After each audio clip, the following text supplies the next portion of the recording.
ఓటమికి కారణము నరేంద్ర మోడీ. కేసీఆర్ గారు భూపాలపల్లి ఎమ్మెల్యేగా పోటీ చేయమన్నారు. చేద్దామని ఆలోచించినప్పుడు బీఫామ్ కూడా నాకు ఇచ్చారు, భూపాలపల్లిలో పోటీ చేయాలని చెప్పి. కేసీఆర్ కి అత్యంత సన్నిహితులు, అంతేకాదు ఆయనకు చెప్తే డైరెక్ట్ కేసీఆర్ కి చెప్పినట్లే అని ఒక టాక్. బీఆర్ఎస్ పార్టీకి సంబంధించిన లీగల్ వ్యవహారాలకు బ్యాక్ బోన్ వంటి వారు. అందుకే మంచి మాటకారి, ఎవరికి చిక్కరు దొరకరు కూడా. మాజీ ఎంపీ వినోద్ కుమార్ గారు మనతో ఉన్నారు. నమస్తే సార్, ఎట్లున్నారు? బాగున్నామ్మా. ఖాళీ టైం మంచిగా చాలా డేస్ కి మీకు ఎట్లా స్పెండ్ చేస్తున్నారు సార్ ఖాళీ టైం? అంటే మీ డే ఎట్లుంటుంది? మీరు అన్నట్టు ఎగ్జాక్ట్లీ 2001 నుండి మొన్నటి పార్లమెంట్ ఎన్నికలు అయ్యేంత వరకు కూడా ప్రతిరోజు ఉదయం నుండి మొదలు పెడితే రాత్రి 12 గంటల వరకు ఈ 20 years చాలా యాక్టివ్ ఉండే. హాట్ టైమ్స్ కూడా ఇన్ఫ్యాక్ట్ యాక్చువల్లీ డెఫినెట్గా ఈ 3 months నుంచి కొంత లీజర్ ఉంది. చదువుతున్నాను, పేపర్ చదువుతున్నాను, కొన్ని బుక్స్ చదువుతున్నాను. ఏజ్లో సార్ మీరు పొలిటికల్ ఎంట్రీ?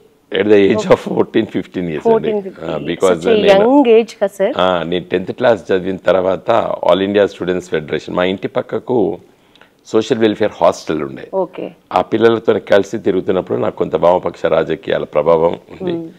అదేవిధంగా మా మదర్ సైడ్ వాళ్ళు ఫ్రీడమ్ ఫైటర్స్, వాళ్ళ ఫ్యామిలీ మొత్తం కూడా. మా పెద్ద మేనమ్మ మీకు తెలుసు, చిన్నమనేని రాజేశ్వరరావు గారు, కమ్యూనిస్ట్ పార్టీ లీడరు, సిరిసిల్ల నుండి ఒక 5-6 సార్లు ఎమ్మెల్యేగా ఉన్నారు వారు.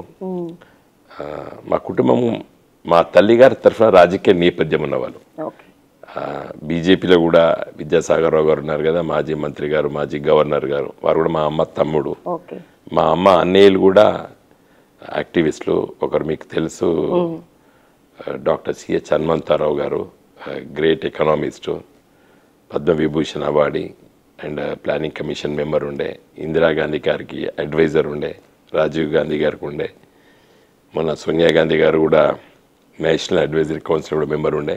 So left of centre politics ఆ ప్రభావం నా మీద ఉండే. కమ్యూనిస్ట్ భావజాలం ఎక్కడి నుంచి వచ్చింది సార్? అది చెప్తున్నాను కదా, మా మేనమ్మ వాళ్ళు. ఒకరో రాజేశ్వరరావు గారు, he's an active communist party leader. రెండో మేనమ్మ హనుమంతరావు గారు, వారు విద్యార్థి రాజకీయాల్లో లెఫ్టిస్ట్ అయినప్పటికీ కూడా కొంత మరి స్వాతంత్రం వచ్చిన తర్వాత ఒక ఆయన ఎడ్యుకేషన్ లైన్లోకి వెళ్ళి మన్మోహన్ సింగ్ గారి వాళ్ళంతా కొలీగ్స్, మన మాజీ ప్రధాని. And he's a Padma Vibhushan awardee. రాజకీయాల్లో కమ్యూనిస్ట్ భావజాలం మీకు కలిసి వచ్చిందా సార్? అంటే విద్యార్థి రాజకీయాల్లో డెఫినెట్గా నాకు రాజకీయ నేపథ్యము, వ్యక్తిగతంగా నాకు కొంత సమాజం పట్ల సామాజిక స్పృహ, సమస్యల పట్ల అవగాహన చేసుకునేది నేర్పింది వామపక్ష రాజకీయాలే. తప్పనిసరిగా దాన్ని విస్మరించలేము. ఆల్ ఇండియా స్టూడెంట్స్ ఫెడరేషన్లో ఉన్నప్పుడు కానీ, భారత కమ్యూనిస్ట్ పార్టీలో నేను యాక్టివ్ ఉన్నప్పుడు కానీ ఆ ప్రభావం నా మీద చాలా ఉంది. అందుకోసమే తెలంగాణ ప్రాంతానికి అన్యాయం జరుగుతుంది కాబట్టి తెలంగాణ రాష్ట్రం ఏర్పడితేనే సమస్యల పరిష్కారం అవుతాయి అనేటువంటి ఆలోచన రావడానికి కూడా ప్రజల సమస్యల పరిష్కారం పట్ల ఒక సామాజిక స్పృహ నేర్పింది నాకు. ఒక విధంగా మాతృ సంస్థనే వామపక్ష రాజకీయాలు.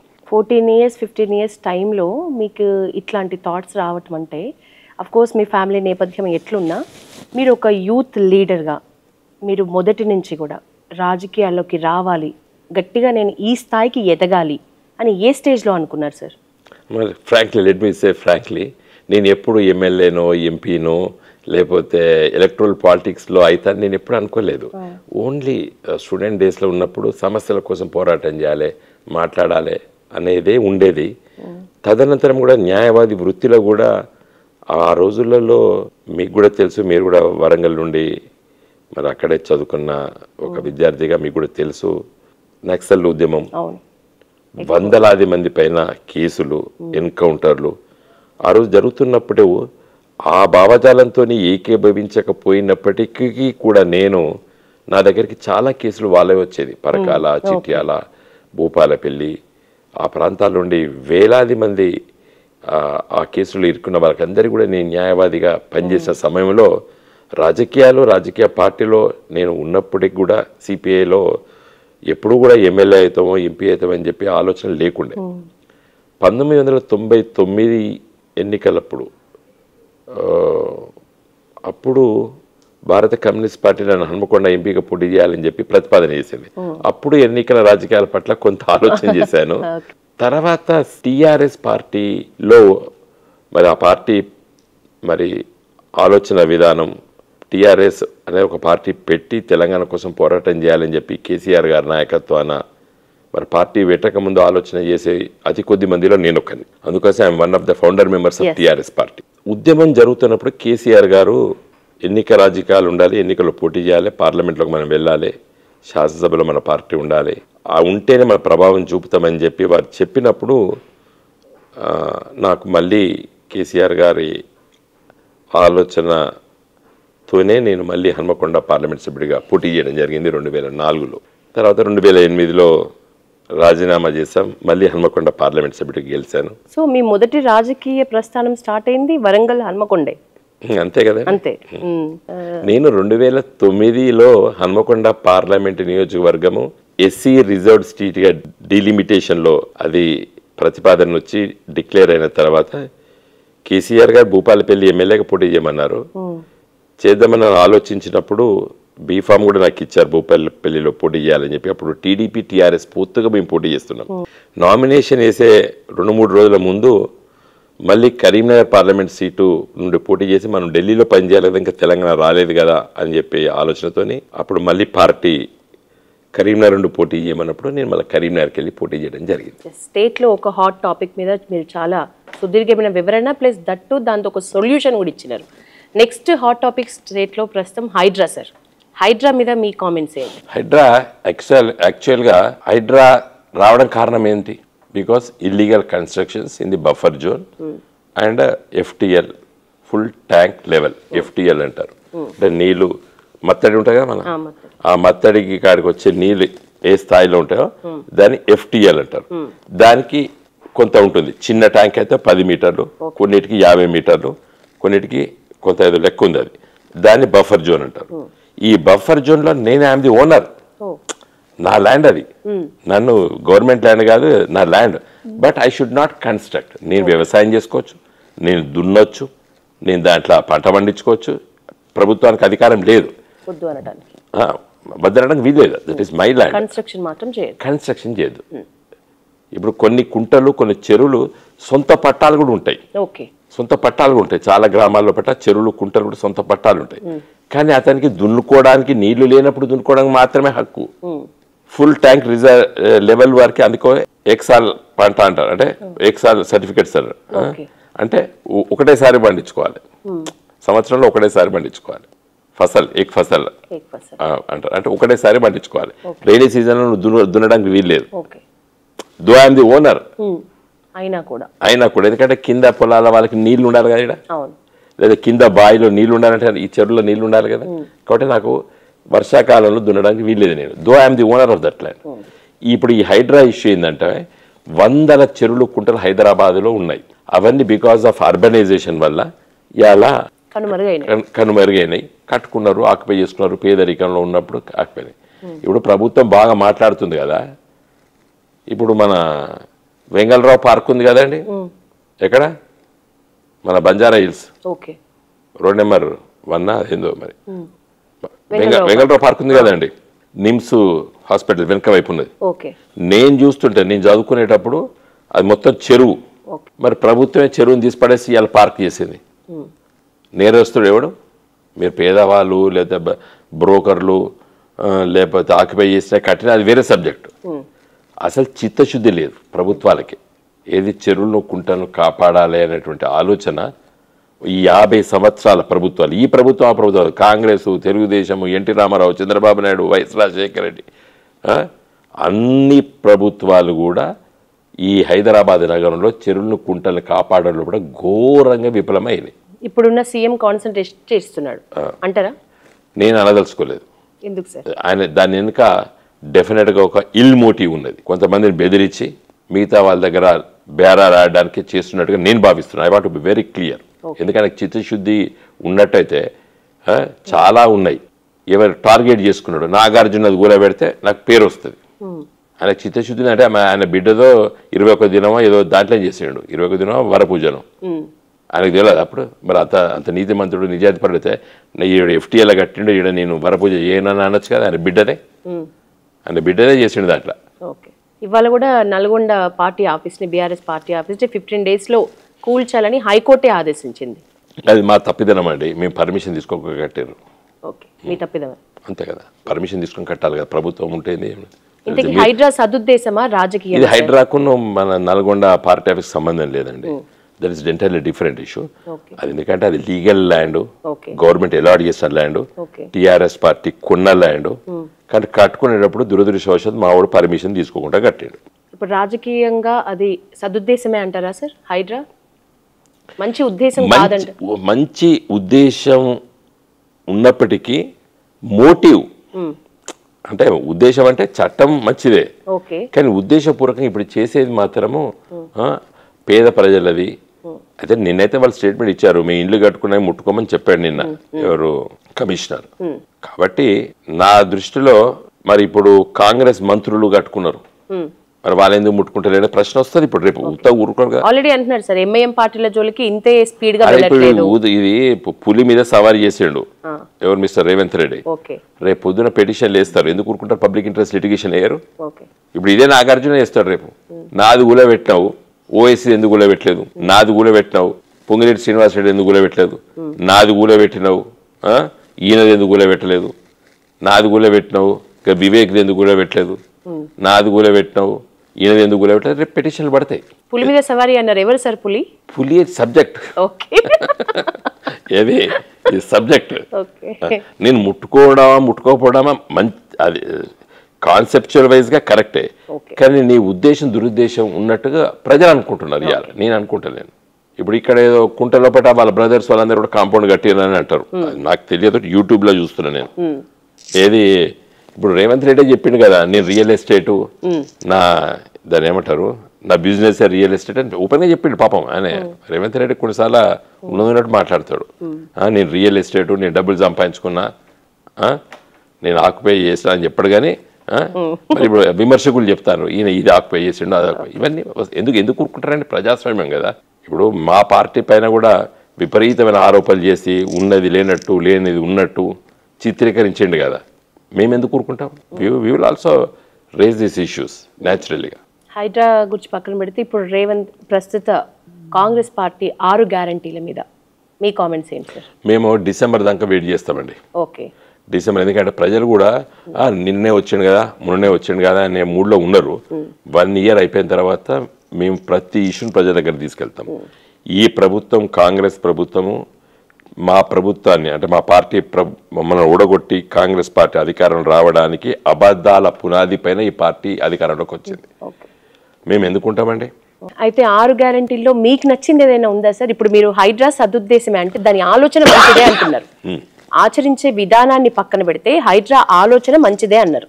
అట్లనే 6 గ్యారంటీల్లో మీకు నచ్చిన స్కీమ్ ఏదైనా? అంటే 6 గ్యారంటీ లోపల స్కీమ్ లోపల ఆయన కొత్తది ఏం లేదండి. దాంట్లో ఉన్నదాన్ని ప్రతి ఒక్క దాన్ని ఎన్హాన్స్ చేసిండు. మేము 2000 ఇస్తా అంటే ఆయన 4000 ఇస్తా అన్నాడు మహిళలకి. అర్థమైంది కదండి. ఒక ఫ్రీ బస్సుది వాళ్ళ కొత్త ఆలోచన. మిగతా అన్ని కూడా గత ప్రభుత్వం చేసావయ్యే. మనం రైతు బంధు అన్నాం, ఆయన రైతు భరోసా అన్నాడు. మేము 2000 రూపాయల పెన్షన్ ఇస్తే నేను 4000 ఇస్తా అన్నాడు. మహిళలకు అందరికి ఇస్తా అన్నాడు, వయసుతో నిమిత్తం లేకుండా.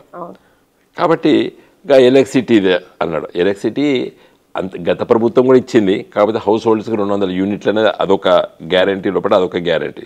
కాబట్టి ఇట్లాంటి 1-2 కొత్త తప్పితే మిగతా అన్నీ కూడా గత ప్రభుత్వం ఇచ్చినటువంటి పథకాలకి కొత్త పేర్లు పెట్టి వాటి కొంత ఎన్హాన్స్ చేశాడు, డబ్బు రూపంలో కొంచెం పెంచాడు. మేము 10,000 రూపాయలు రైతు బంధు ఇస్తే నేను 15,000 ఇస్తాను. ఇలాంటివి తప్పితే కొత్తగా ఏం లేవు దాంట్లో. సార్, మీ పార్టీ అధికారంలో ఉన్నప్పుడు కాళేశ్వరం ప్రాజెక్టు, హైదరాబాద్లో మంచి పెద్ద స్థాయిలో ఫ్లైఓవర్లు, ఎవ్వరు ఏ పార్టీ ఇవ్వలేనన్ని స్కీమ్లు మీరు ఇచ్చినారు. ఇన్ని చేసిన జనం చేత ఓడిపోయినారు ఎందుకు? ఒకటేనండి, మీరు చెప్పినటువంటి హైదరాబాదులో ఇవన్నీ అభివృద్ధిని చూసినారు, ప్రజలు ఓట్లేశారు. అందుకే టీఆర్ఎస్ ఎమ్మెల్యేసే గెలిచారు. హైదరాబాదు, రంగారెడ్డి ఇక్కడ కూడా. గ్రామీణ ప్రాంతాల్లో ఏం జరిగిందంటే, దిస్ ఈస్ నా వ్యక్తిగత అనాలిసిస్. చాలామంది కూడా ఒప్పుకుంటున్నారు. మా ప్రభుత్వం 2018 రెండోసారి గెలిచిన తర్వాత గత 5 సంవత్సరాలు అధికారంలో రెండో టర్ములో కాంగ్రెస్ పార్టీ పిసిసి అధ్యక్షుడిగా రేవంత్ రెడ్డి, భారతీయ జనతా పార్టీ రాష్ట్ర పార్టీ అధ్యక్షుడిగా బండి సంజయ్, వైఎస్ఆర్ తెలంగాణ పార్టీ అధ్యక్షురాలు షర్మిల గారు, బిఎస్పి పార్టీ అధ్యక్షులుగా మన ఆర్ఎస్ ప్రవీణ్ గారు, సోషల్ మీడియా ఆ జర్నలిస్టులు వాళ్ళు వీళ్ళు టిఆర్ఎస్ పార్టీ ప్రభుత్వానికి వ్యతిరేకంగా విపరీతమైనటువంటి విమర్శలు చేశారు. దాంట్లో కొంత నిజముండొచ్చు, ఎక్కువ శాతము తప్పుడు ఆరోపణలు చేశారు. దాన్ని మా పార్టీ మా నాయకులు మేము స్పందించకపోవడం వల్ల ఆ విమర్శలు ప్రజల్లో మనసుల్లో అవి రోజు పైలప్ అయిపోయినాయి. కేసీఆర్ కుటుంబము, అవినీతి, 1,00,000 కోట్లు, కాళేశ్వరం ప్రాజెక్టు ఒక ఆరోపణ. రెండోది కేసీఆర్ అన్ని అప్పులు చేసుకొచ్చిండు, ప్రతి వ్యక్తి పైన 5 లక్షల రూపాయల అప్పు చేసిండు కేసీఆర్ అని ఇలాంటి ఆరోపణలు. ఇవన్నీ ఏమైపోయినాయి, వీటిని మీ తిప్పి కొట్టడంలో కూడా ఘోరంగా విఫలమైపోయినాం. దానికి కారణము మా పార్టీ నిర్ణయమే. కేసీఆర్ గారే ఇవన్నీ ఎందుకే, వాడు మాట్లాడితే మీరు ఎందుకు మాట్లాడతారు, నోరు మూసుకొని. మీ టీవీ ఛానళ్ళ దగ్గరికి వచ్చి కూడా ఇంటర్వ్యూలు మా లాంటి వాళ్ళు మా పార్టీ క్యాడర్ కూడా 2-3 సంవత్సరాలు ఎవరో మేము పోలేదు. నేను మా పార్టీలో తప్పిదాలను కూడా నేను మీ ద్వారా కూడా నేను ఏదైతే చూపిస్తున్నాను. ఇప్పుడు మౌనమే అంగీకారం సామెత ఉన్నది. మౌనమే అర్థాంగీకారం, సగం ఒప్పుకున్నట్లు మీకు మీరు అని అంటారు. తర్వాత ఎవిడెన్స్ యాక్ట్ లో admitted facts need not be proved అని చట్టమే ఉన్నది. Admitted facts need not be proved. ఇప్పుడు మీరు నా మీద ఏదైనా ఆరోపణ చేశారు, నేను అడ్మిట్ చేశాను అవును అనుకో, మళ్ళా మీరు ప్రూవ్ చేయాల్సిన అవసరం లేదు. ఇంకా కోర్టులో చట్టం అది, ఎవిడెన్స్ యాక్ట్ లో. సోషల్ లైఫ్ లో కూడా అంతే కదండి. ఇప్పుడు వాళ్ళు తిట్టుకుంటే ఆరోపణలు చేయడం, 5 లక్షలు అప్పు అని చెప్పే, కేసీఆర్ కుటుంబం అని చెప్పే, 1,00,000 కోట్లు తినడని చెప్పే, వీటన్నిటిని ఏ రోజు ఆ రోజు మీరు తిప్పి కొట్టడం లోపల ఘోరంగా మేము ఫెయిల్ అయిపోయాం. అది సామాన్య ప్రజల నెత్తిలోకి ఎక్కేది, పల్లెటూరు ప్రజలు. ఇదొక కారణం. రెండో కారణం ఇంతకుముందు చెప్పినట్టు రైతులు, గ్రామీణ ప్రజలకి వాళ్ళు ఇచ్చేటువంటి పథకాలు, అరే కేసీఆర్ 2,000 ఇస్తాడు, కాంగ్రెస్కి ఎత్తేట 4,000 వస్తాయట అంటే ఊటేసిందండి. నేను ఒక చిన్న ఎగ్జాంపుల్ చెప్తాను. తర్వాత రైతు బంధు 10,000 వస్తాను, ఆయన 15,000 ఇస్తాడట. ఇది కూడా కొంతమంది ఓటర్స్ మీద ఇంపాక్ట్. అది మా పార్టీ నాయకులు అంటారు, ముసలోళ్ళు పెద్దోళ్ళు అందరూ మా కోట్లు వేసినారు, కానీ ఏ లేదు. ఎందుకంటే నేను మొన్న నా పార్లమెంట్ ఎన్నికలప్పుడు ఊర్లో ప్రచారం చేస్తుంటే పాపం ముసలామె, ఓ అయ్యా 4,000 ఎప్పుడు వస్తాయో ఉన్నది. ఆ ప్రశ్న నాకు అర్థమైపోయింది. మా ఎన్నికలు ఎప్పుడు తెల్లారే వస్తాయమ్మా అని అన్న. అయ్యా మొన్న కూడా చేయికేసిన, ఇప్పుడు కూడా చేయికేస్తా అన్నది నాతోనే. ఒక ఓల్డ్ ఉమెన్. నేను అయ్యా ఎప్పుడు వస్తాయి 4,000 ఎప్పుడు వస్తాయి అంటే, ఇయ్యడమ్మా కాంగ్రెస్ వాళ్ళు ఇయ్యరంటే అవి అక్కడనే ఆగిపో. మీరు రేపే వస్తే అనేటప్పటికి ఇంకా రేపే వచ్చేసరి నేను కాంగ్రెస్ పార్టీ అనుకుని మొన్న చేయికేసినా ఇప్పుడు చేయికేస్తా ఈయన రాయసోదరు కానీ అతను అన్నది ముసలా. సో మరి ఏంటి సార్, నెక్స్ట్ టైం కూడా చెయ్యి గెలుస్తుంది అని అంటున్నారు. మీతో మీ కార్యాచరణ ఏంటి? నెక్స్ట్ టైం వస్తారా వినోద్ గారు? మళ్ళీ పోటీ చేసి ఎంపీగా మళ్ళీ మేము చూస్తున్నామా? నేను ఎంపీగా పోటీ చేస్తానా ఎమ్మెల్యేగా పోటీ చేస్తానా చెప్పలేను. నాకైతే ఈసారి కేసీఆర్ గారు అవకాశం ఇస్తే ఎమ్మెల్యేగా పోటీ చేయాలన్నది. ఎందుకు సార్? ఎందుకంటే రాష్ట్ర రాజకీయాల పైన కొంత కాన్సన్ట్రేట్ చేసి అభివృద్ధిలో నా వంతు కర్తవ్యం చేయాలన్నది. ఎందుకంటే ఢిల్లీలో పార్లమెంట్ సభ్యుడిగా 2 సార్లు 10 ఏళ్ళు పనిచేశాను. అక్కడ డెఫినెట్గా నేను ఒక పార్లమెంటేరియన్గా స్టేట్ రాజకీయాల్లో మన తెలంగాణ రాష్ట్ర సాధన లోపల కేసీఆర్ గారికి వెంబడి ఉండి 32 రాజకీయ పార్టీలు ఒప్పించిన లోపల నా పాత్ర కేసీఆర్ గారితో ఉన్నది.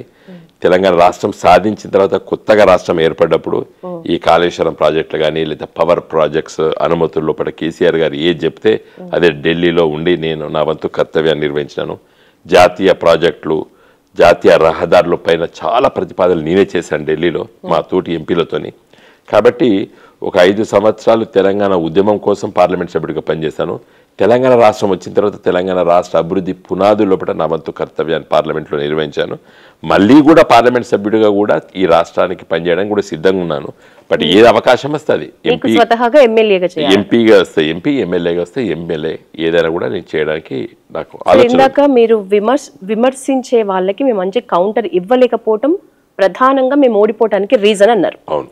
అట్లాంటప్పుడు ఇప్పటికీ కూడా కేసీఆర్ అనే వ్యక్తి ఫామ్ హౌస్ నేతగానే ఉన్నారు. ప్రతిపక్షంలో ఉన్నప్పుడు అంతే ఉన్నారు, అధికార పక్షంలో ఉన్నప్పుడు అంతే ఉన్నారు. మొదటి నుంచి అతనితో సన్నిహితంగా ఉన్న కొద్ది వ్యక్తుల్లో మీరొకరు.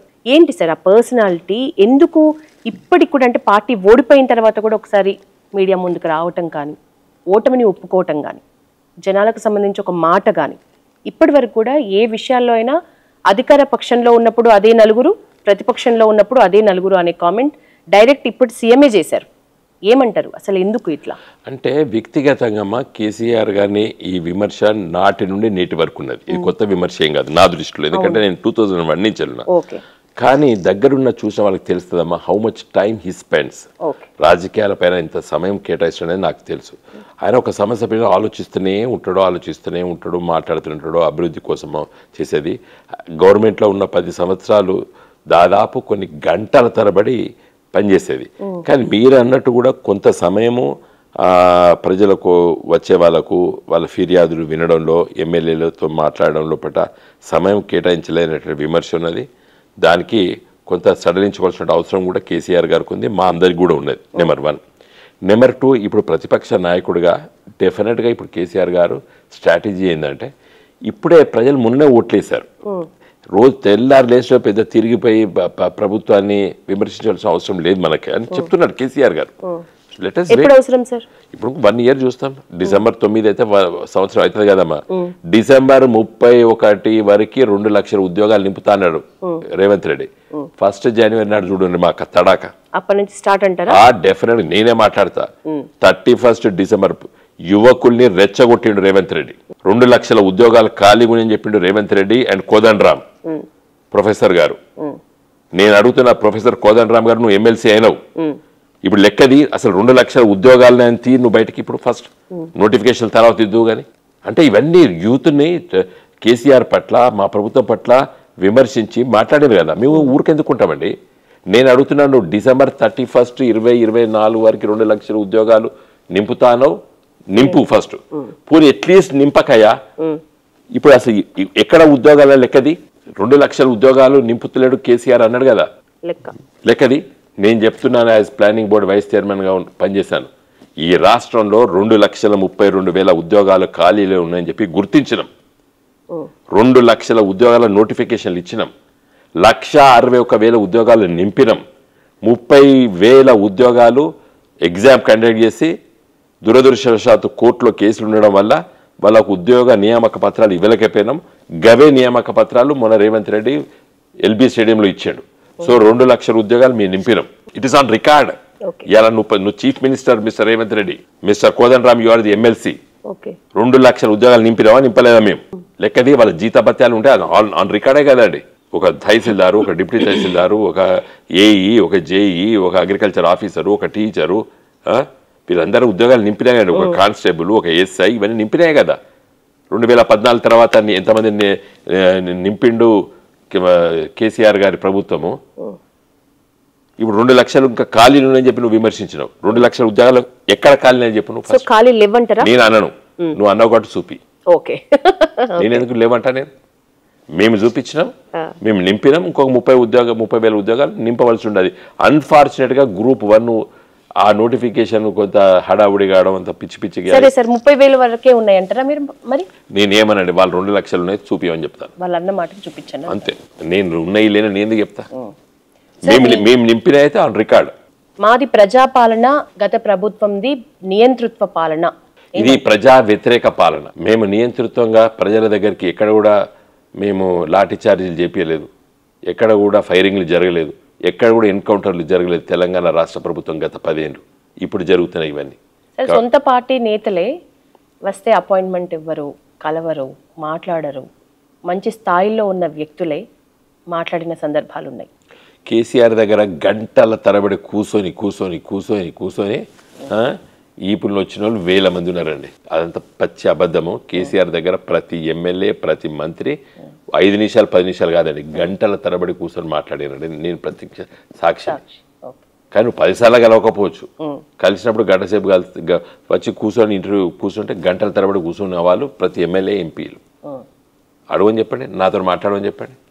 ఏ ఎమ్మెల్యే, ఏ ఎంపీ, మంత్రి కేసీఆర్ని కలవకుండా ఉన్న వాళ్ళని ప్రతిరోజు కలవకపోవచ్చు, వారానికి కలవకపోవచ్చు, కానీ కలిసినప్పుడు గంటల తరబడి కూర్చొని మాట్లాడి ఆ కాన్స్టిట్యున్సీ గురించి వెళ్ళి, డెవలప్మెంట్ గురించి వెళ్ళి, వాళ్ళ సమస్యల పరిష్కారం కోసం గురించి వెళ్ళి చెప్పని చెప్పండి. ఒక ఎమ్మెల్యేని, ఒక ఎంపీని, ఒక మంత్రిని, కానీ కాకపోతే వెరీ ఫ్రీక్వెంట్గా కలవకపోవచ్చు. అది కేసీఆర్ యాటిట్యూడ్, అది నేనేం చేయలేను. ఓకే, మీరు దగ్గర నుంచి చూసారు కదా సార్, కేసీఆర్ యాటిట్యూడ్ సంబంధించి మీకు నచ్చేవి నచ్చనివి ఏమైనా ఉన్నాయా? అతను సూక్ష్మంగా ఆలోచిస్తాడండి, మైక్రో లెవెల్గా వెళ్ళేటువంటి ఆలోచన పరుడు, గొప్ప. ఆయన కన్విన్స్ గాంధీ నిర్ణయం తీసుకోడు, ఆయన మాత్రమే మాట్లాడతాడు, వేరే మాటలు వినరు అనేటువంటి ఒక అపవాదం ఉన్నది. అది కూడా కరెక్ట్ కాదు. Is a silent listener. కాకపోతే ప్రతి ఇష్యూ ఒకసారి ఒపీనియన్ ఫ్రేమ్ అయితే ఇంకా అదే మాట్లాడతాడు అతను. కానీ అతను ఒపీనియన్ ఫ్రేమ్ చేసుకునేంత వరకు మాత్రము చాలా చాలా చాలా చాలా సైలెంట్గా, ఇప్పుడు మీరు ఏదైనా కొత్త విషయం చెప్తున్నారు అనుకోండి, చేతులు కట్టుకొని వింటూనే ఉంటాడు. ఆయనకు తెలియని విషయం మిమ్మల్ని అడుగుతాడు. ఒకసారి ఆయన కన్విన్స్ అయితే ఇంకా మళ్ళీ మీరు మాట్లాడేది వినదిగా అవసరం లేదు కదా. నేను ఆయన సూక్ష్మంగా నేను is a great listener. And ఒక్కసారి కన్విన్స్ అయిన తర్వాత మళ్ళీ వెనకపోడు. నచ్చనిది ఏమైనా ఉందా సార్?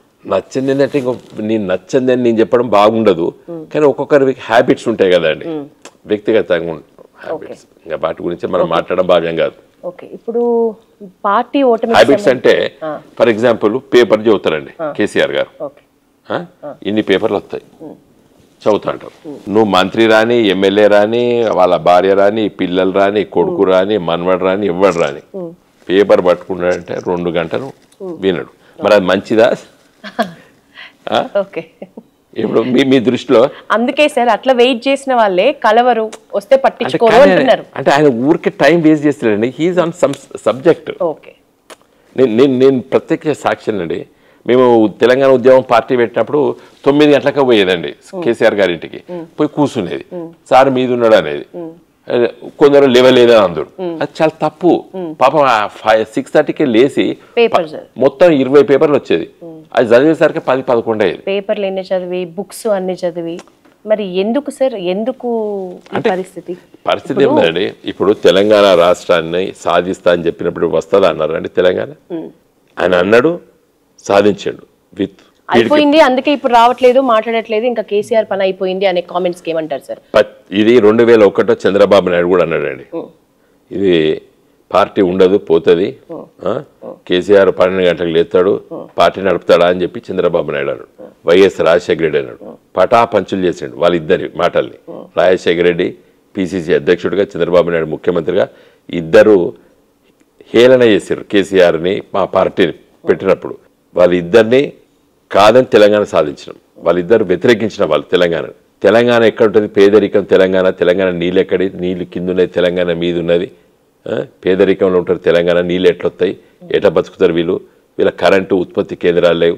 కిరణ్ కుమార్ రెడ్డి ఏమన్నాడు ముఖ్యమంత్రిగా? తెలంగాణ కరెంటు ఉండదు, తెలంగాణ కరెంటు తీగలపైన బట్టలు ఆరేసుకోవాలి అని చెప్పి ఒక ముఖ్యమంత్రి అసెంబ్లీలో మాట్లాడాడు. ఇలా current surplus state in the country. ఇలా తెలంగాణ సగటు మనిషి యొక్క ఆదాయము దేశంలో నెంబర్ 1. 10 years ఆఫ్ తెలంగాణ లోపల కేసీఆర్ లేని ప్రోగ్రెస్ ఎక్కడదండి? ఇంత ప్రోగ్రెస్ తెలంగాణ రాష్ట్రం సాధించిన తర్వాత. అన్ఫార్చునేట్గా పీపుల్స్ బిహేవియరల్ యాటిట్యూడ్ అండి డెమోక్రసీ లోపల. నేను ఓటమి పెద్ద ఘోరమైన తప్పిదాల వల్ల మేము ఓటమి పాలని అనుకోవడం లేదు. 1.65% ఓట్స్ మాత్రమే మాకు పడలేదు, మేము ఓడిపోయినాము. కొంతమంది ఎమ్మెల్యేలను మార్చితే బాగుండు, మీరు గెలుదురని కూడా చాలా మంది అంటున్నారు. కాంగ్రెస్ గెలిచింది ఎంత అండి? 64 ఎమ్మెల్యేస్ కదా, పెద్ద గొప్ప ఏం గెలవలేదు కాంగ్రెస్ వాళ్ళు కూడా. కాబట్టి డెఫినెట్గా వచ్చే ప్రభుత్వం, మా ప్రభుత్వం. ఇప్పటికే ప్రజలు గ్రామీణ ప్రాంతాల పట్ల తప్పు చేసాము, మేము కేసీఆర్కి ఓటు వేసేది ఉండే, ఈ పథకాలు ఇస్తాడని చెప్పి మేము మోసపోయామని చెప్పి ఇలా గ్రామీణ ప్రాంతాల పట్ల ముఖ్యంగా మహిళా సోదరిమణులు అంటున్నారు. కాబట్టి నెక్స్ట్ ఎలక్షన్ లోపల టీఆర్ఎస్ పార్టీ, మా బీఆర్ఎస్ పార్టీ గులాబీ జెండా, బీఫామ్ ఎవరిస్తే వాళ్ళ ఎమ్మెల్యే, వాళ్ళ ఎంపీలు. ఇప్పుడు మీరన్నట్లే ఒకప్పుడు ఎట్లయితే కేసీఆర్ని అవహేళన చేశారో, ఇప్పుడు మీరు కూడా వీళ్ళని ఖతం చేస్తాం అనుకున్న పర్సన్స్ అందరు కూడా కింగ్ మేకర్స్ అయినరు. మైనంపల్లి, వివేక్, జూపల్లి, దీనిపైన ఏమంటారు? ఇప్పుడు వాళ్ళ గొప్పతనం ఏం లేదు. కేసీఆర్ వ్యతిరేకంగా ఈ ప్రభుత్వానికి వ్యతిరేకంగా ప్రజలు ఓటు వేస్తామని అనుకున్నారు కాబట్టి వీళ్ళు ఆ కాంగ్రెస్లో పోయారు కాబట్టి గెలిచారు. వాళ్ళ వ్యక్తిగత విజయంగా భావించడం లేదు. వాళ్ళు పోయి కాంగ్రెస్ నీడలో వచ్చారు కాబట్టి కాంగ్రెస్ ఎట్లనే గెలుస్తున్నారు కాబట్టి వీళ్ళు గెలిచారు. గొప్ప విజయం కాదనుకున్నప్పుడు మీ పార్టీ మీద ప్రజలు అంత అంటే తప్పకుండా మీకు అపోజిట్ గా వెయ్యాలి ఓటని ఎందుకు నిర్ణయించుకున్నారంటారు సార్? అదే చెప్తున్నాను కదా, ఇంతమంది చెప్పాను, నేను చాలా డీటెయిల్గా చెప్పాను. మా మీద విమర్శలు చేస్తున్నప్పుడు కౌంటర్ వేయకపోవడం, కౌంటరు ప్రజలకు ఎక్స్ప్లెయిన్ చేయకపోవడం మా తప్పిదం. ఇప్పుడు నేను మన ఎన్నికలమ్మా మా చొప్పదండి శాసనసభ్యుడు మళ్ళా పోటీ చేస్తున్నప్పుడు ఇది 2023లో సుంకె రవిశంకర్ నేను ఒక గ్రామంలో తీసుకెళ్ళానండి. తీసుకెళ్ళినప్పుడు ఆ గ్రామంలో ఒక ఆవిడ మిడిల్ ఏజ్డ్ లేడీ, మేము ఇంట్లోకి వెళ్ళాం. సారు కేసీఆర్ రైతు బంధు ఇస్తాడు, రైతు బీమా ఇస్తాడు, గాలి ఇంట్లో చచ్చిపోతే 5 లక్షలు వచ్చినాయి, లేకపోతే ఇవి బాగున్నాయి, మా అత్తకు పెన్షన్ వస్తుంది, అన్నీ బాగున్నాయా అని చెప్తే మేము సంతోషపడ్డాం ఓటు అవుతుందని. ఇంకా మేము సరే అని చెప్పి పాంప్లెట్ ఇచ్చి బయటకు వెళ్తాడే, ఓ సారు అని పిలిచేది. ఏందమ్మా అని అడిగిన. ఇంకో కేసీఆర్ అప్పు ఎందుకు చేసిండే, ప్రతి జుట్టుకు అని వాళ్ళ బిడ్డ మీద చేయి పెట్టింది, ప్రతి జుట్టుకు 5 లక్షలు అప్పు చేసిండే అని ఫేస్ ఎట్లా పెట్టిందంటే రేపు పొద్దున బ్యాంక్ కూడా వచ్చి ఆమె పుస్తకాలు గీతలు గుంజుకపోయేటట్టు అంత భయంలో ఆమె ఫేస్ పెట్టింది. గంత అప్పు ఎందుకు చేసిండే కేసీఆర్, జుట్టుకు 5 లక్షలు అప్పు చేసిండాడు అనేది. అంటే ఆమె మీద ఎంత ఇంపాక్ట్ పడ్డది మా మీద విమర్శలు. మేము దాన్ని చక్కగా కౌంటర్ ఇవ్వలేదు. ఈ రేవంత్ రెడ్డి, బండి సంజయ్, వీళ్ళు అప్పుడు కాంగ్రెస్ వాళ్ళు, బీజేపీ వాళ్ళు, తర్వాత వీళ్ళ విమర్శలన్నీ కూడా మేము సరైన రీతిలో జవాబు చెప్పి ఉంటే ప్రజలు బ్యాలెన్స్ చేసుకోదు, ఇది తప్పు ఇది రైట్ అందరు. మేము కొంచెం మౌనంగా ఉండడమే మా తప్పైంది. సార్, కౌశిక్ రెడ్డి అరికపూడి ఇష్యూలో మీ కామెంట్స్ ఏంటి? అసలు ఈ మధ్య కౌశిక్ రెడ్డి చాలా దూకుడుగా వ్యవహరిస్తున్నారు. ఎవరి సపోర్ట్ సార్? సపోర్టే లేదమ్మా, ఇది వెరీ యంగ్ ఎమ్మెల్యే కాబట్టి ఉడుకు రక్తం ఉన్నది. సరే, పార్టీ నిర్ణయం ప్రకారంగా కోర్టులో కేసు వేసాడు కాబట్టి కోర్టులో మంచి జడ్జిమెంట్ వచ్చింది అని చెప్పి ఆయన చేసిన వ్యాఖ్యానాల పట్ల మరి ఆ గాంధీ గారు అనవసరంగా ఎక్కువ స్పందించిండు. రియాక్షన్ ఆంధ్రోడివి అన్నారు కౌశిక్ రెడ్డి. మరి అట్లాంటి వారికి బీ ఫామ్ ఇచ్చింది బీఆర్ఎస్ కాదా? ఆయన ఆంధ్రోడు అనడానికి గల కారణం ఏంటంటే గాంధీ గారు కౌశిక్ రెడ్డిని నువ్వు కరీంనగర్ రోడ్డుకి ఇక్కడ ఎందుకు వచ్చినావు అన్నాడు. కరీంనగర్ రోడ్డు హైదరాబాద్కి ఎందుకు వచ్చిన నోడిని కౌశిక్ రెడ్డి ప్రశ్నించడం తప్పేమున్నది? కౌశిక్ రెడ్డి కూడా సేమ్ ప్రశ్న, నువ్వు ఇక్కడోని కాదు నువ్వు ఆంధ్రోని అన్నాడు. నువ్వు కౌశిక్ రెడ్డిని ఆ మాట అనకపోయి ఉంటే కౌశిక్ రెడ్డి ఆ విమర్శ చేస్తే తప్పు. ఎందుకంటే మేము ఆంధ్రోడు తెలంగాణడు అని చూపిస్తున్నాం. మేము ఆ రోజు ఉద్యమం 2001లో పార్టీ పెట్టినప్పుడు చెప్పినాం, బ్రతుకు తెరువు కోసం పొట్ట చేత పట్టుకొచ్చిన మీద మా విమర్శ లేదు, మేము వ్యతిరేకం కాదు, మమ్మల్ని దోపిడీ చేసే వాళ్ళ పట్లనే మేము వ్యతిరేకత అని చెప్పి 2001లో టీఆర్ఎస్ పార్టీ చెప్పింది. ఈ రోజు వరకు కూడా ఆ మాట కట్టుబడి ఉన్నాం. మేము ఈరోజు తెలంగాణ నీళ్ళని, తెలంగాణ వనరుల్ని దోపిడీ చేస్తామంటే ఊరుకోం. ఇవాళ ఈ కాంగ్రెస్ ప్రభుత్వం కూడా, ఈ రేవంత్ రెడ్డి కూడా చంద్రబాబు నాయుడు శిష్యుడు కాబట్టి దేంట్లో కాంప్రమైజ్ అయితే మేము ఊరుకోమేము. ఈ కృష్ణా నది జలాలు కానీ, గోదావరి నది జలాలు కానీ మేము తెలంగాణ ప్రజల హక్కులకి భంగం కల్పిస్తే ప్రభుత్వాలు కానీ వ్యక్తులు కానీ తప్పనిసరిగా విమర్శిస్తాం. బీఆర్ఎస్ పార్టీకి పోటీ కాంగ్రెసా బీజేపీనా సార్? ఇప్పుడు వచ్చే ఎన్నికల్లో డెఫినెట్గా అధికారంలో కాంగ్రెస్ పార్టీతోనే పోటీ ఉంటుంది. బీజేపీ మొన్న గెలిచినటువంటి ఎంపీలు కూడా మోడీ దేశం లోపల మోడీ గారు మళ్ళీ ప్రభుత్వానికి రావాలనేటువంటి ఆలోచన ఎక్కువ తెలంగాణ శాతంలో వచ్చింది. మోడీ చరిష్మా వల్లే బీజేపీకి ఆ మాత్రం సీట్లు అంటారా? సీట్లు వచ్చినాయి. మీ పార్టీ ఓటమి పార్టీదా లేకపోతే క్యాడర్దా సార్? పార్టీదేనండి. పాపం క్యాడర్ది ఏం లేదండి. బికాస్ క్యాడర్ ఇప్పటికి కూడా చెల్లా చెదురులు కాలేదు. టీఆర్ఎస్ పార్టీ క్యాడర్ గ్రామీణ ప్రాంతాల్లో కూడా చాలా గట్టిగా ఉన్నారు. ఈ రోజు వరకు కూడా పాపం కొంత బాధతో ఉన్నారు, ఆ మాట వేరే విషయం. కానీ పార్టీ నిర్ణయాలు లేకపోతే పార్టీ వ్యతిరేకత వచ్చిందంటే పార్టీకి ప్రజల కార్యకర్తలది, మా క్యాడర్ది కాదండి. స్ట్రాంగ్ ఉన్నారు. కవిత లిక్కర్ స్కామ్ వల్ల మీ పార్టీ ఓటమికి ఒక రీజన్ అది అనుకుంటున్నారా మీరు? లేదండి, అస్సలకే సంబంధం లేదు. కవిత లిక్కర్ స్కామ్ మీద మీరేమంటారు సార్? అది లిక్కర్ స్కామ్ కానే కాదు, అది it is a policy decision. Supreme court కూడా అఫ్ కోర్స్ బెయిల్ పిటిషన్ లెక్క చెప్పరు, కానీ వ్యాఖ్యానాలు చేసినవి మీరు దృష్టిలో పెట్టుకున్నట్టయితే ఈ కేసు లోపల కవిత అన్ని రోజులు అండర్ ట్రయల్గా ఒక కన్ఫైన్మెంట్ చేయడం చాలా తప్పు.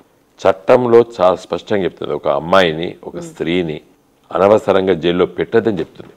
Bail is a right, jail is an exception అనేటువంటి ఒక సూత్రీకరణ మన జస్టిస్ కృష్ణయ్యర్ గారు చేశారు లాంగ్ బ్యాక్. అది పాటించాలి.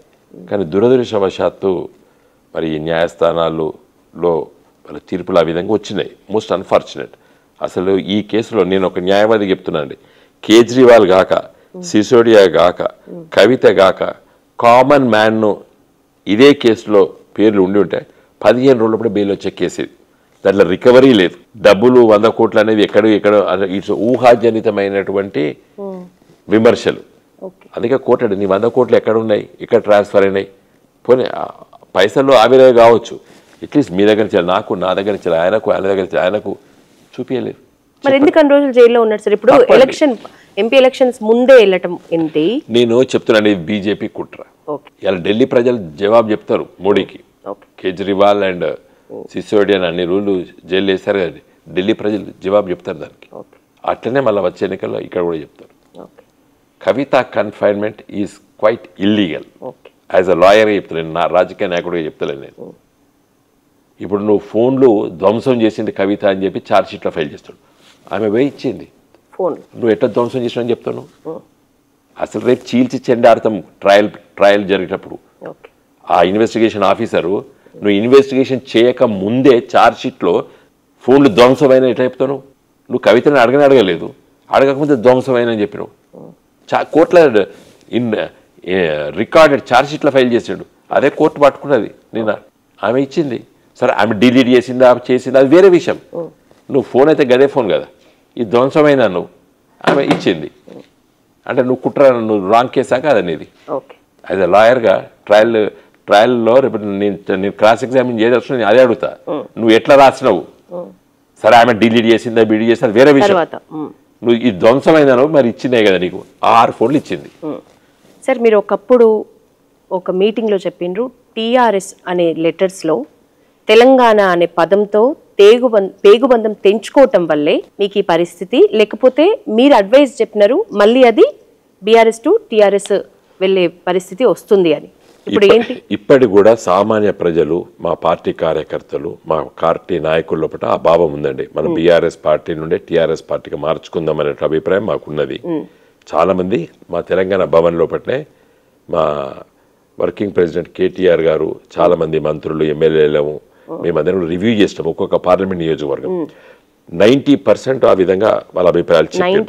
90% చెప్పారు ఏది మనం టీఆర్ఎస్ పార్టీగా పేరు మార్చుకుందాం సార్ అని. అయితే కేసీఆర్ గారి దృష్టి కూడా వచ్చింది, కానీ చట్టం లోపల ఇమీడియట్గా మార్చుకునే అవకాశం లేదని చెప్పి వారికి ఎవరు చెప్పారు సార్ కేసీఆర్ గారు. వారు అదే అభిప్రాయంతో ఉన్నారు. ఒకసారి మా మీటింగ్ స్టార్ట్ అయిన తర్వాత ప్రయత్నం చేస్తాం, ఎలక్షన్ కమిషన్ దగ్గర పోయి దరఖాస్తు పెడతాం, బీఆర్ఎస్ నుండి టీఆర్ఎస్ చేయమని చెప్పి. చేయము అంటే అప్పుడు ఆలోచిద్దాం. కానీ ఆ నిర్ణయం జరగలేదు, ఇంకా మార్చాలని చెప్పి నిర్ణయం కూడా జరగలేదు. కానీ ఆ భావం అయితే ఉంది. అయితే నేను చెప్పిన, నేను కరీంనగర్లో మీటింగ్లో చెప్పిన, నేను బీఆర్ఎస్ టు టీఆర్ఎస్ నుంచి బీఆర్ఎస్ పోయింది, ఒక పేగుబంధం తెగినట్టు ప్రజలు భావిస్తున్నారని చెప్పిన. నేను లాస్ట్ కంక్లూడింగ్ క్వశ్చన్ సార్, ఇప్పుడున్న పొలిటికల్ విషయానికి వస్తే పాలిటిక్స్లో ప్రతి ఒక్కళ్ళు కూడా పర్సనల్ అటాక్ ఎక్కువైపోతుంది. పొట్టివాడని, టిల్లు అని పర్సనల్ షేమింగ్ టైప్ వెళ్తున్నాయి కామెంట్స్. మీరు వ్యక్తిగతంగా ఎవరి జోలికి ఇప్పటివరకు నేను మీ ఇంటర్వ్యూస్ చూసా, మీ మాటలు, మీ స్పీచ్లు, వ్యక్తిగతంగా మీరు ఎప్పుడు వెళ్ళలేదు. ఇట్లాంటి రాజకీయాలు ప్రస్తుతం లేవు. మీలాగా విషయం వరకు మాట్లాడి పర్సనల్ జోలికి, ఒక బాడీ షేమింగ్ జోలికి, లేకపోతే వ్యక్తిగత ఆరోపణల వైపు మీ కామెంట్స్ ఎప్పుడూ లేవు. వీటిపైన ఏమంటారు? అసలు ఎందుకు రాజకీయాల్లో ఈ పరిస్థితి వచ్చింది? చాలా దురదృష్టం అండి. ఇప్పుడు మీకు ఎంత గొప్ప నాయకులు ఉన్నారు మన దేశంలో. వాజ్పేయి గారు 1977లో మొదటిసారి విదేశాంగ మంత్రి అయ్యాడు. ఇందిరాగాంధీ ప్రభుత్వం కూలిపోయింది. ఇందిరాగాంధీ కాంగ్రెస్ ప్రభుత్వం మొదటిసారిగా ఓటమి పాలైంది. జనతా పార్టీ అధికారంలోకి వచ్చింది. వాజ్పేయి గారు విదేశాంగ శాఖ మంత్రి గారు. సౌత్ బ్లాక్లో వారు మెట్లు ఎక్కుతుంటే జవహర్ లాల్ నెహ్రూ గారి పెద్ద ఫోటో ఇప్పటి కూడా ఉన్నది, ఆ ఫోటో ఉండే. అయితే 2-3 డేస్ తర్వాత వాజ్పేయి గారు మెట్లు ఎక్కుతుంటే జవహర్ లాల్ నెహ్రూ ఫోటో తీసేసినట. ఆయన లోపలికి పోయి ఆఫీస్ పోయి బెల్ కొట్టి ఆఫీసర్ని పిలిచి ఆ మెట్ల కాడ జవహర్లాల్ నెహ్రూ ఫోటో ఎందుకు తీసేసిండ్రు అని అడిగాడు. అంటే నికాల్ దియా సాబ్ కిదర్ అంటే గోడాల్లో పడేస్తామని చెప్పినట. వాజ్పేయి గారు నిలబడి ఏ ఫైలు చూడకుండా ఆ నెహ్రూ గారి ఫోటోను తెప్పించి మళ్ళీ అక్కడ పెట్టేదాకా వాజ్పేయి గారు వేరే పని చేయలేదని చెప్పి వాజ్పేయి గారు పార్లమెంట్లో మాట్లాడారు. అంటే అట్లా ఉండాలి. తర్వాత ఇదే వాజ్పేయి గారు 1972 పట బంగ్లాదేశ్ ఒక దేశంగా ప్రకటించబడ్డ తర్వాత, ఎందుకంటే మన సైన్యాలు పోయినాయి పాకిస్తాన్ సైన్యాలకు వ్యతిరేకంగా, బంగ్లాదేశ్ విముక్తి అయింది. అప్పుడు వాజ్పేయి గారు పార్లమెంట్లో ఇందిరాగాంధీని కాళీ మాతను పొగిడిండు యాజ్ అపోజిషన్ లీడర్గా. ఇంకో అది డెమోక్రసీ అండి. నేను ఇప్పటికి కూడా మీరు ఇంతకుముందు అడిగిన ప్రశ్న రేవంత్ రెడ్డి గారిని కరెక్ట్గా విమర్శించిన, ఆయన పాలసీని విమర్శించిన, కానీ వ్యక్తిగతంగా మనకు అవసరం లేదు. కాబట్టి మనం నెక్స్ట్ జనరేషన్కి ఏం నేర్పుతామన్నది ఇంపార్టెంట్. పాలిటిక్స్లో ఒక డెమోక్రసీ అంటే దాన్ని విలువైంది, ఆలోచనలేంది, అవి నేర్పవలసిన అవసరం ఉంది. నేను మొన్న ఒకసారి వీడియో చూసినాను, స్వీడన్ ప్రధానమంత్రి ఆయన పదవి బయటకు వచ్చిన తర్వాత సైకిల్ మీద పోయాడు. నాకు ఇది ఇప్పుడు నాకు చిన్నప్పుడే తెలుసు. ఆయన పేరు స్వీడన్ పేరు గుర్తులేదు. ప్రధానమంత్రి పదవి అయిపోయిన తర్వాత పోయి కూరగాయలు కొనుక్కొచ్చుకుంటా అంటే ఫోటో చూసాను, హిందూ పేపర్లో పడ్డది 1980s నేను స్టూడెంట్ లీడర్ ఉన్నప్పుడు. So that is democracy. అది నాకు విశ్వాసం ఉంది మన దేశంలో కూడా ఆ మార్పు వస్తుంది. ఆ నెక్స్ట్ నాకు చాలా నమ్మకం అండి యంగ్ జనరేషన్ మీద. ఇప్పుడు ఇదంతా కూడా ఇది ఓ ట్రాన్స్ఫర్మేషన్ పడే లంగలు, లఫుడ్గాన్లు, బ్రోకర్లు, ల్యాండ్ గ్రాబర్లు, వ్యాపారవేత్తలు, చీటర్స్ రాజకీయాల్లోకి ఎక్కువ శాతం వచ్చింది. కాబట్టి ఈ దుర్మార్గమైన పరిస్థితి వచ్చింది. ఇది డెఫినెట్గా ఈ చెత్త అనేది పోతుంది. నాకు చాలా విశ్వాసం ఉంది. మనం పెసిమిస్టిక్గా ఉండకండి. మీరు కూడా యంగ్ జర్నలిస్టు, బీ ఆప్టమిస్టిక్. డెఫినెట్గా మార్పు జరుగుతుంది. మనమే చూద్దాము. నెక్స్ట్ జనరేషన్ వస్తుంది. ఇట్లా పిచ్చి పిచ్చి కూతలకు ఎవరు పట్టించుకోరు. ఇండియన్ డెమోక్రసీ చాలా బలంగా పునాది చేసిండ్రు మన పూర్వీకులు. I'm totally confident. ఎందుకంటే నేను ఒక్కటే విషయం చెప్పి ముగిస్తానమ్మా. 77లో నేను ఇంటర్మీడియట్ చదువుతున్న రోజుల్లో 10th పాస్ అప్పుడే జాయిన్ అయినాం. ఎమర్జెన్సీ జైల్లో పుట్టింది జనతా పార్టీ. 3 నెలల్లో 350 సీట్లు గెలిచింది పార్లమెంట్. ఆ రోజు టీవీ లేదు ఇండియాలో, పేపర్లు లేవు, అసలు ఫోన్ కూడా ఊరికి ఒక్క ఫోన్ కూడా లేదు. ఈ దేశంలో లక్షలాది గ్రామాలకి ఉత్తరాలు తప్పితే కమ్యూనికేషన్ లేదు. ఆ రోజుల్లో పట్ల దేశ ప్రజలు ఇందిరాగాంధీ ఎమర్జెన్సీ వల్ల ప్రతిపక్ష నాయకుల్ని జైల్లో పెట్టింది అనే ఒకే ఒక కారణంతో ఇందిరాగాంధీని ఓడగొట్టిండ్రు 77. అంత గ్రేట్ డెమోక్రసీ ఇండియాలో. తర్వాత నిన్న చూశారు కదా మీరు, అయోధ్య రామాలయము అక్షింతలని చెప్పి దేశవ్యాప్తంగా ఓట్లు దండుకున్నారు. అక్కడ ప్రజలు ఓడగొట్టారు బీజేపీని అయోధ్యలో. నరేంద్ర మోడీ గారు చాలా గొప్ప నాయకుడు, నరేంద్ర మోడీ లేకపోతే దేశం ఎట్లుంటుంది అనుకున్నారు. వారణాసి ప్రజలు 5 లక్షల మెజార్టీ నుండి తీసుకొచ్చి 1 లక్ష మెజార్టీ పడేసి 50-60 వేలు ఓట్లు ఇటు అయితే మోడీ ఓడిపోమన్నా. అందుకోసం మోడీ ఈరోజు పులిలాగున్న మోడీ గారు ఇవాళ పిల్లిలాగైపోయాడు. అంతే సూత్రమేమో పాపం. పులిలాగున్న మోడీ ఈరోజు పిల్లిలాగైపోయాడు. అంత గ్రేట్ పీపుల్స్ వర్డిక్ట్. ఎందుకు ఆయనకు భయం వచ్చింది మోడీ గారికి? అరే వారణాసిలే నన్ను దేకలేదు ప్రజలు, అంతే 40-50 వేలు పడితే మోడీ ఓడిపోవు. అయోధ్య రామాలయం అని అంత పెద్ద ఫ్యాన్ ఫేర్ చేసాడు మోడీ. ఆడ తుక్కు ఓడగొట్టారు. ఒక ఎస్సీ క్యాండిడేట్ ఓడగొట్టిండు జనరల్ సీట్లో. So that is the power of Indian democracy. So I'm totally confident. ఈ చెత్త రాజకీయ నాయకులు, ఈ దుర్మార్గులు, వీళ్ళందరూ కూడా ఈ దేశ ప్రజలు బయటపడేస్తారు. మీరు వ్యక్తిగత దూషణలు చేయని ఒక మంచి రాజకీయవేత్తగా మిమ్మల్ని క్వశ్చన్ అడుగుతున్నా.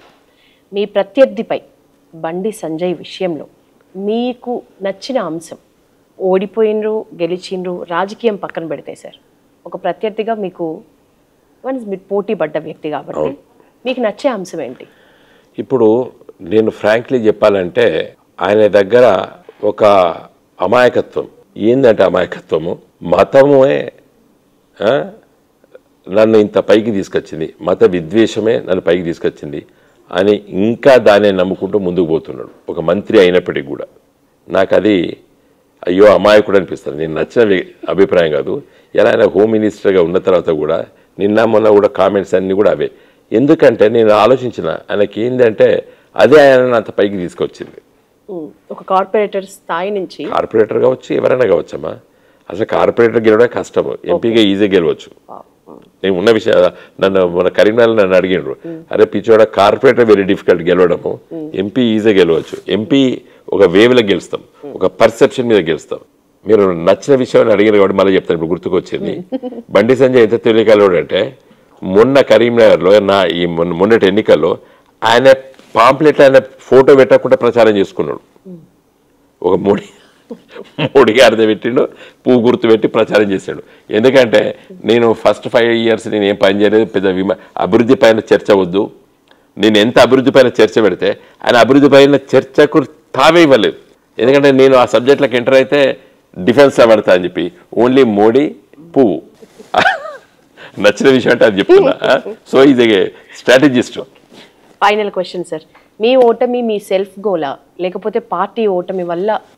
పార్టీ కాదండి, నేను డెఫినెట్గా నా ఓటమికి కారణము నరేంద్ర మోడీ. మీ ఓటమికి కారణం నరేంద్ర మోడీ అంతే. ఎట్లా సార్? ఎందుకంటే కరీంనగర్ ప్రజలు ఓటర్ మార్చారు. వినోద్ కుమార్ మంచోడే, వినోద్ కుమార్ చాలా పనులు చేసాడు, వినోద్ కుమార్ అందుబాటులో ఉంటాడు, అన్నీ మంచి. కానీ వాళ్ళ దేశానికి మోడీ కావాలి, అది ఒకటేనండి. సైలెంట్ ఓటింగ్ కరీంనగర్లో. నన్ను ఎవడు విమర్శించలేదు, వీళ్ళు లంగా అనలేదు, లఫూడ్ అనలేదు, వీళ్ళు పని చేయడం లేదు, యాక్సెప్ట్ చేయలేదు. కారణం ఏంది? They want Modi. కాబట్టి నేను అందుకంటే బండి సంజయ్ కాదు నన్ను ఓటేపాలి, ఓన్లీ నరేంద్ర మోడీ. ఇది నేను కేసీఆర్కి చెప్పినాను, చాలా స్పష్టంగా చెప్పినాను. ఏది పోలింగ్ అయిన తర్వాత వచ్చి చెప్పినాను, వెరీ డిఫికల్ట్ సార్ మనం గెలవడం అని చెప్పినాను.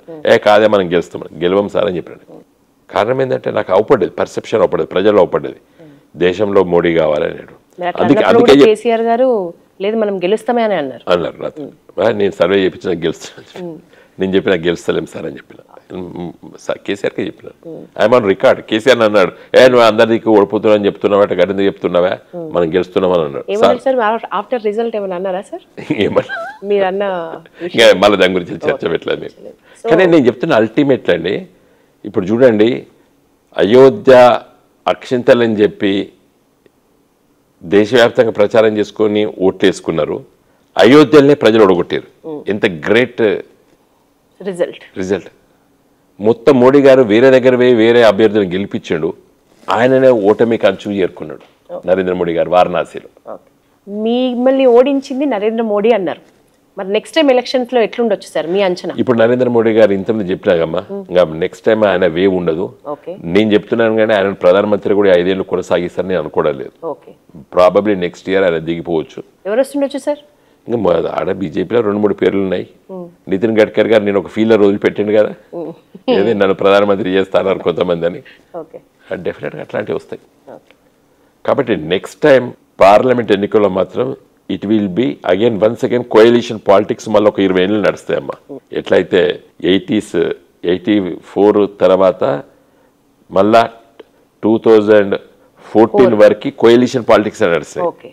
అది బీజేపీ కానీ, యూపీఏ కానీ, ఎన్డీఏ కానీ కోయలిషన్ పాలిటిక్స్ వచ్చి మళ్ళీ వచ్చినాయి ఇప్పుడు కోయలిషన్. కాబట్టి డెఫినెట్గా నెక్స్ట్ టైం మాలాంటి ప్రాంతీయ పార్టీల బలము ప్రజలు కోరుకుంటారు.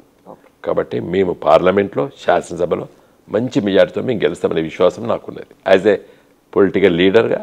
నా అనాలిసిస్. జమిలీ ఎన్నికలు సాధ్యమేనా? ఈరోజు ఇప్పుడే క్యాబినెట్ డెసిషన్ తీసుకున్నట్టు చదివినానమ్మా. ఆ రిపోర్ట్ కూడా నేను వాట్సాప్లో చూశాను.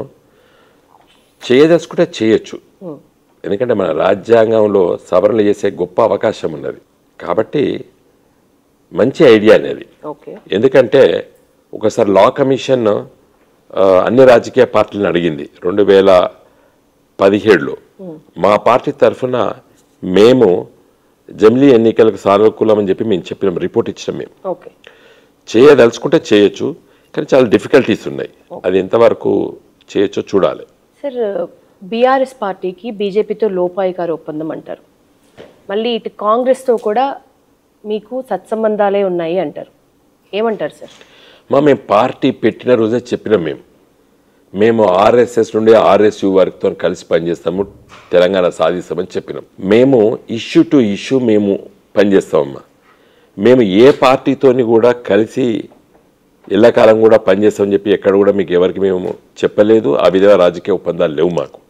కాంగ్రెస్ పార్టీతో కలిసి పోటీ చేసాం 2004లో. ఎప్పుడైతే కాంగ్రెస్ పార్టీ తెలంగాణ ఇవ్వడంలో తాత్సార్యం చేసిందో 2006 లోపల మేము బయటకు వచ్చినాం. యూపీఏ గవర్నమెంట్ ఉండే బీజేపీతోని మేము ఎప్పుడు కూడా ఎన్నికల ఒప్పందం పెట్టుకోలేదు, ఇప్పుడు కలిసి పోటీ చేయలేదు. మేము ఇంతవరకు బీజేపీతోని కలిసి పోటీ చేయలేదు. మోడీ గారి ప్రభుత్వంలో మొదటి 5 సంవత్సరాలు మేము తెలంగాణ అభివృద్ధి కోసము చాలా విషయాల్లో పుట వాళ్ళకు సహకరించినాము. ఎట్ ది సేమ్ టైం అదే స్థాయిలో విమర్శించినాం.